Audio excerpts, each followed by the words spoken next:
Iran Israel যুদ্ধের কারণে দেশের পুঁজিবাজার আরও অস্থিতিশীল হয়ে উঠতে পারে এমন আশঙ্কা করে সংশ্লিষ্টরা বলছেন, এমনিতেই দীর্ঘদিন পতনের ধারায় শেয়ার বাজার, এবার নতুন করে যুক্ত হয়েছে যুদ্ধের আতঙ্ক।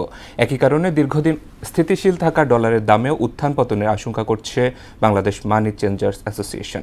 রেজা খানের রিপোর্ট।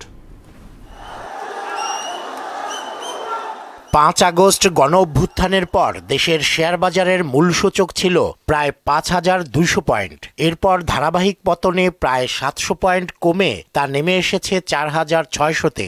এতে ২/৩ পুঁজি হারিয়ে দিশেহারা হয়ে পড়েছেন বিনিয়োগকারীরা। মার্কেটের অবস্থা দীর্ঘদিন যাবৎ খারাপ। আমাদের পুঁজি এখন ৩ ভাগের ১ ভাগে চলে আসছে। আমরা আশা করেছিলাম এই সরকার আসার পরে মার্কেট অনেক ভালো হবে, কিন্তু আমাদের সে আশা একেবারে দুরাশা হয়ে গেল। শেষের দিকেই তো যাচ্ছে আর কি, বাস্তবমুখী ব্যবস্থা নিলেই তো হয়। ঈদের পর ২ কার্য দিবসে সূচক ১১৮ পয়েন্ট বাড়লেও মঙ্গলবার আবারও পতনের ধারায় ফিরে এসেছে। এর মধ্যেই ইরান ইসরায়েল যুদ্ধ নতুন করে চোখ রাঙাচ্ছে।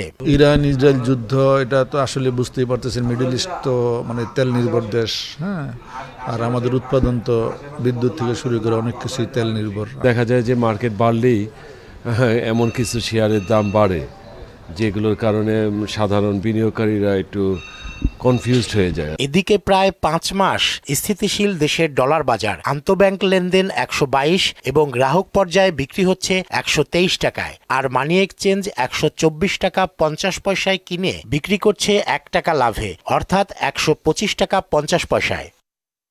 ডলারের সরবরাহ ও কেনাবেচা স্বাভাবিক আছে, তবে ইরান ইসরায়েল যুদ্ধের কারণে বাজার অস্থিতিশীল হওয়ার শঙ্কা রয়েছে। সংকট হতে পারে মনে হচ্ছে, যে যুদ্ধ লাগার কারণে ডলার অ্যাভেলেবেল মার্কেটে আছে, বাজারে ৫-৬ মাস ধরে এরকম স্থিতিশীল আছে। একই আশঙ্কার কথা জানান মানি চেঞ্জার্স অ্যাসোসিয়েশন অব বাংলাদেশের সভাপতি SM জামান। ইরান ইসরায়েল যে যুদ্ধ পরিস্থিতি শুরু হয়েছে, সেক্ষেত্রে যে এই স্থিতিশীলতা কতদিন থাকবে সেটা আমরা এই মুহূর্তে বলতে পারতেছি না, তবে এখন পর্যন্ত স্থিতিশীলতা বজায় আছে। সরকারের কড়া নজরদারিতে যোগান ও চাহিদা সামঞ্জস্যপূর্ণ থাকায় ডলার বাজারে স্থিতিশীলতা বিরাজ করছে বলেও জানান তিনি। বাজার ভিত্তিক দর নির্ধারণের জন্য চাহিদা এবং যোগানের একটা সামঞ্জস্যতা আছে।